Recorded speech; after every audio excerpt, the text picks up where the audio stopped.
প্রথমেই দেখো যে ডাইজেশনের ডেফিনেশনের কথা বলেছিলাম সেটা, এবং এই ক্ষেত্রে একটা জিনিস মনে রাখতে হবে যে লেকচারে যে ডেফিনেশনটা দেওয়া আছে, কারণ অনেক সময় দেখা যায় যে লেকচার যে স্যার ম্যাডামরা নেন ওনারাই কিন্তু প্রফের টেবিলে বসেন এবং ওনাদের দেওয়া লেকচারটাকেই বেশি প্রেফার করেন। তো আমি এখানে যেহেতু এবিসি অফ বায়োকেমিস্ট্রি ওই বুকটাকেই ফলো করেছি সবার জন্য, তো সেই জন্য আমি সেখানকার ডেফিনেশন নিয়েছি। কিন্তু আমি যখন পড়েছিলাম তখন আমি আমার নিজস্ব ম্যাডামের দেওয়া লেকচারের ডেফিনেশনটা পড়েছিলাম। তো তোমাদের প্রতিও রিকমেন্ডেশন থাকবে তোমাদের লেকচারের দেওয়া ডেফিনেশন অনুযায়ী এটা পড়ে নিতে।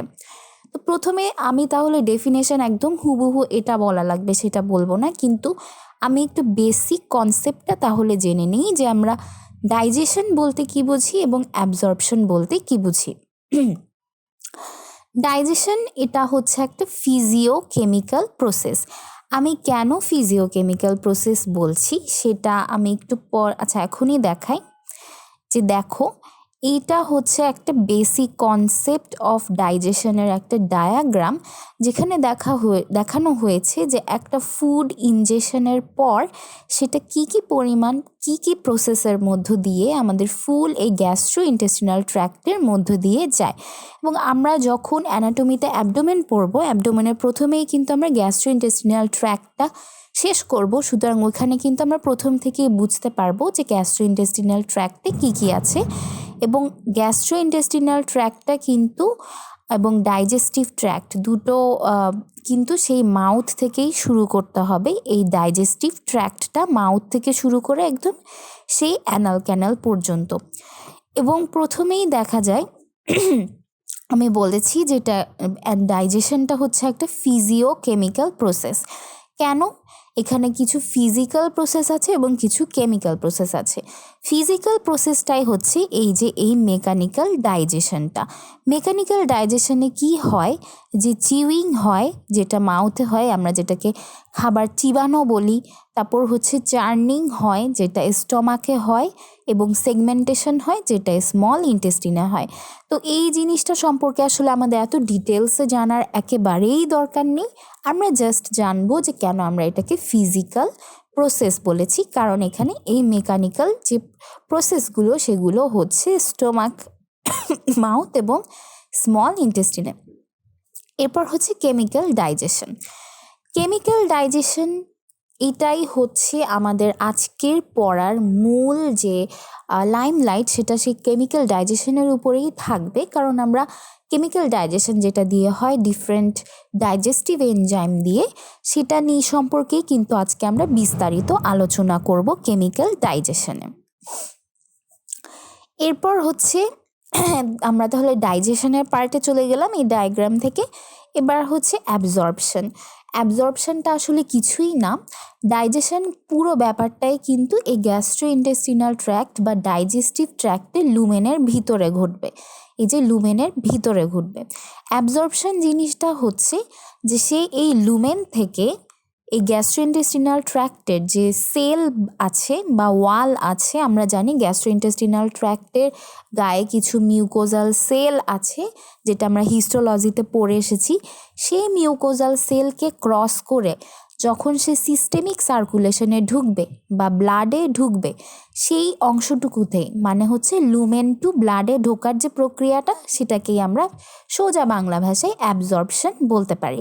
তাহলে আমরা বাংলা ভাষায় জেনে নিলাম যে ডাইজেশন বলতে আমরা মূলত বলতে পারি যে আমাদের এই বড় বড় যে ফুড পার্টিকেলগুলো আছে, সেই বড় বড় ফুড পার্টিকেলগুলোকে আমরা ছোট বানাবো, যাতে সেই ছোট ফুড পার্টিকেলগুলো ইজিলি এই গ্যাস্ট্রোইন্টেস্টিনাল ট্র্যাক্টে যে মিউকোজাল সেলগুলো আছে, সেই মিউকোজাল সেলগুলো দিয়ে ইজিলি সেটা ক্রস করে ব্লাডের ভিতর ঢুকে অ্যাবজর্ব হয়ে যেতে পারে। তো এটাই হচ্ছে ডাইজেশন এবং অ্যাবজর্পশনের বেসিক পার্থক্য। ডাইজেশন হচ্ছে আমি লার্জ ফুড পার্টিকেলকে স্মল ফুড পার্টিকেলে পরিণত করা, যাতে সে অ্যাবজর্পশনের উপযোগী হয়, এবং অ্যাবজর্পশন হচ্ছে স্মল ফুড পার্টিকেলগুলোকে গ্যাস্ট্রোইন্টেস্টিনাল ট্র্যাক্টের লুমেন থেকে ব্লাডে নিয়ে যাওয়া। এবং দুটোই কিন্তু ডিফারেন্ট কিছু প্রসেসের মাধ্যমে হয়। তাহলে এখন আমরা ডেফিনেশনটা দেখে নিই। Digestion is the physiochemical process by which large and complex food materials are broken into simple absorbable units, যেটা আমরা অলরেডি এখন জেনে এসেছি যে অ্যাকচুয়ালি আমরা এটা বলতে কি বুঝেছি।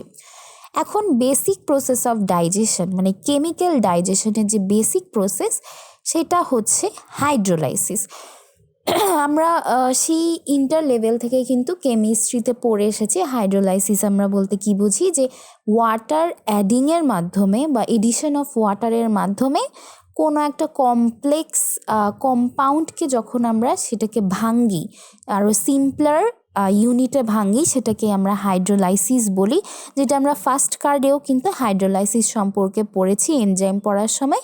তো সেহেতু এখানে মেইন যে ডাইজেশনের মেইন প্রসেসটাই কিন্তু হাইড্রোলাইসিস, যেখানে ওয়াটার মলিকুল অ্যাড হয় এই কমপ্লেক্স ফুড পার্টিকেলগুলোতে বিভিন্ন স্পেসিফিক এনজাইমের মাধ্যমে, যেটা হচ্ছে ডাইজেস্টিভ এনজাইম, যেটা সম্পর্কে আমি বলেছি। ডাইজেস্টিভ এনজাইমই আমার মেইন কনসার্ন আজকের পড়াশোনায়, এবং হচ্ছে কমপ্লেক্স ফুড পার্টিকেলগুলো স্মলার অ্যান্ড সিম্পলেস্ট ফর্মে কনভার্ট হয় which are suitable for absorption, সেটা আমাদের সেই ডেফিনেশনটাই।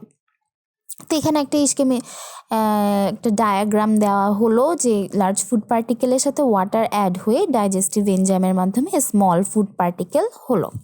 তাহলে আমরা ডাইজেশনটা বুঝে গেলাম আশা করি। এবার আমরা অ্যাবজর্পশনটা দেখব।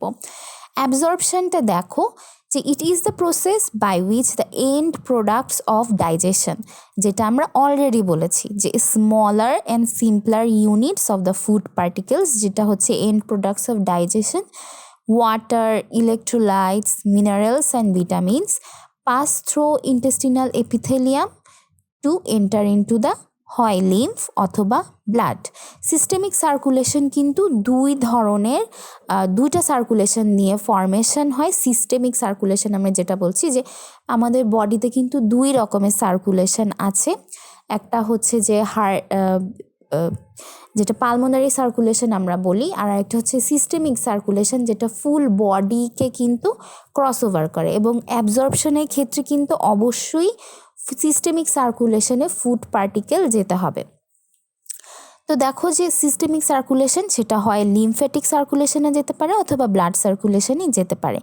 এবং ডাইজেশন মূলত কিন্তু আমরা যা খাই, আমরা জানি যে আমাদের আমরা যা খাই সেখানের মধ্যে বেসিক 6 রকমের উপাদান থাকে, যে ফ্যাট থাকে, কার্বোহাইড্রেট থাকে, প্রোটিন থাকে, তারপর ইলেকট্রোলাইট, মিনারেল অ্যান্ড ভিটামিন এবং ওয়াটার থাকে। কিন্তু ইলেকট্রোলাইট, ভিটামিন এবং মিনারেলস কিন্তু কমপ্লেক্স কোনো সাবস্ট্রেট না, সেজন্য এগুলো দেখা যায় যে কোনো প্রকার ডাইজেশন ছাড়াই অ্যাবজর্পশন হতে পারে। কিন্তু কার্বোহাইড্রেট, প্রোটিন এবং ফ্যাট এগুলো যেহেতু কিছুটা কমপ্লেক্স সাবস্টেন্স, সেহেতু দেখা যায় তাদের ক্ষেত্রে ডাইজেশন লাগে, এরপর সে অ্যাবজর্পশন হতে পারে। সুতরাং আমাদের যে ফুডের যে বেসিক যে 6টা কম্পোনেন্ট আছে, সে 6টা কম্পোনেন্টই কিন্তু অ্যাবজর্পশন হবে, কিন্তু ডাইজেশন হবে মূলত বেসিক যে 3টা কম্পোনেন্ট আছে, সেটা হচ্ছে কার্বোহাইড্রেট, ফ্যাট এবং প্রোটিন সেগুলোর। তারপর হচ্ছে প্রসেস। অ্যাবজর্পশনের প্রসেস মূলত হচ্ছে অ্যাক্টিভ ট্রান্সপোর্ট প্রসেস এবং ডিফিউশন, স্পেশালি ফ্যাসিলিটেড ডিফিউশনের মাধ্যমেই হয় বিভিন্ন ক্যারিয়ার প্রোটিন দিয়ে। তো এটা হচ্ছে বিভিন্ন ফুড পার্টিকেলের জন্য বিভিন্ন রকম, সেটা আমরা পরবর্তীতে আলাদা করে দেখব। এবার আমরা সেই ডাইজেস্টিভ এনজাইমস সম্পর্কে জানব, এবং অ্যাবজর্পশন এবং ডাইজেশন এবং অ্যাবজর্পশনের যে ডেফিনেশন সেটা কিন্তু রিটেনের জন্য ইম্পর্টেন্ট, ভাইবার জন্য ইম্পর্টেন্ট। এবং এই ডাইজেস্টিভ এনজাইমগুলো কিন্তু অবশ্যই পারতে হবে বোথ রিটেন এবং ভাইবার জন্য। এবং মাঝে মাঝে এমসিকিউতেও কিন্তু দিয়ে দেয় যে বিভিন্ন following is the proteolytic enzyme অথবা following in the amylolytic enzyme, এরকম করে কিন্তু এমসিকিউতেও দিতে পারে। সুতরাং এই স্লাইডটাও কিন্তু অনেক বেশি ইম্পর্টেন্ট। তো দেখো যে কয়েক ধরনের ডাইজেস্টিভ এনজাইমস আছে। যে প্রোটিওলাইটিক এনজাইমস যেগুলো আছে সেগুলো মূলত ডাইজেস্ট প্রোটিন। এবং কি আছে? Pepsin, trypsin, chymotrypsin, carboxypeptidase, aminopeptidase, elastase এবং কোলাজিনেজ। এবং এই জিনিসগুলো আসলে একটু মুখস্থ করতে হবে, এবং একই সাথে এই জিনিস মুখস্থ করতে হবে যে কোন এনজাইমগুলো ঠিক গ্যাস্ট্রোইন্টেস্টিনাল ট্র্যাক্টের কোন পার্ট থেকে রিলিজ হচ্ছে, তা আমরা এটা একটু পরেই দেখব। সুতরাং সেটা নিয়ে তোমাদের চিন্তা করার একদমই দরকার নেই, আমরা একটু পরেই এটা ভালোভাবে দেখে নেব যে কোন এনজাইমগুলো গ্যাস্ট্রোইন্টেস্টিনাল ট্র্যাক্টের কোন পার্ট থেকে রিলিজ হচ্ছে। এরপর হচ্ছে অ্যামাইলোলাইটিক এনজাইম, যেগুলো মূলত কার্বোহাইড্রেট ডাইজেশনে হেল্প করে। এবং কি কি আছে? অ্যামাইলেজ আছে, আলফা লিমিট ডেক্সট্রিনেজ আছে, ম্যালটেস, সুক্রেস, ল্যাকটেস। এরপর লাইপোলাইটিক এনজাইম, যেগুলো মূলত ফ্যাট এবং লিপিডগুলোকে ডাইজেশন করে। লাইপেজ আছে, কোলেস্টেরল এস্টারেজ, লেসিথিনেজ। তারপর হচ্ছে নিউক্লিয়াসের মেইন কাজ হচ্ছে নিউক্লিক অ্যাসিডকে ডাইজেস্ট করা, যেটা রাইবোনিউক্লিয়াস ডিঅক্সি রাইবোনিউক্লিয়াস। আচ্ছা, এগুলো হচ্ছে ডাইজেস্টিভ এনজাইমগুলো। এরপর হচ্ছে ডাইজেস্টিভ জুস।